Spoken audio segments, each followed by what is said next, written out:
नाज़रीन कराम अस्सलामु अलैकुम वरहमतुल्लाह। एक बहन ने पूछा है कि एक बेवा का निकाह हुआ और उस निकाह में जो गवाह थे वो लड़के की तरफ से थे, बेवा की तरफ से कोई गवाह नहीं था, तो निकाह हुआ या नहीं हुआ। आइए इसी मसले को समझते हैं। निकाह के लिए गवाह का होना ज़रूरी है।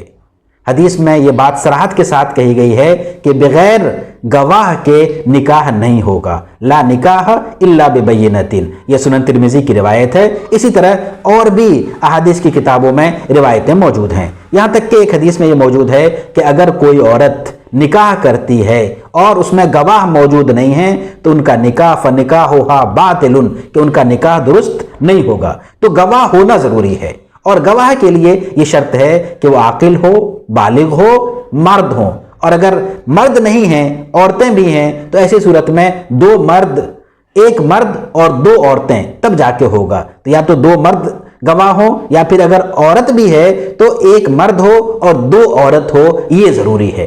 तो गवाह का होना शर्त है।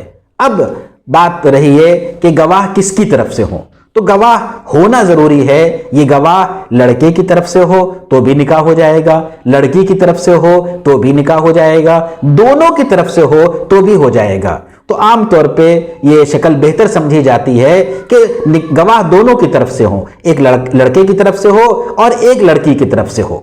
बाज़ लोग ये भी पूछते हैं कि क्या गवाह महरम होना ज़रूरी है? निकाह की मजलिस में जो मौजूद है वो गवाह है।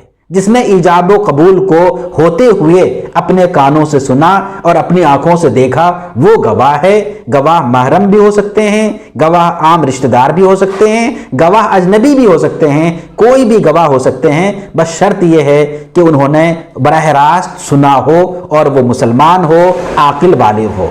तो खुलासा ये है कि गवाह किसी की तरफ से भी हो, निकाह हो जाएगा। बस गवाह का होना ज़रूरी है।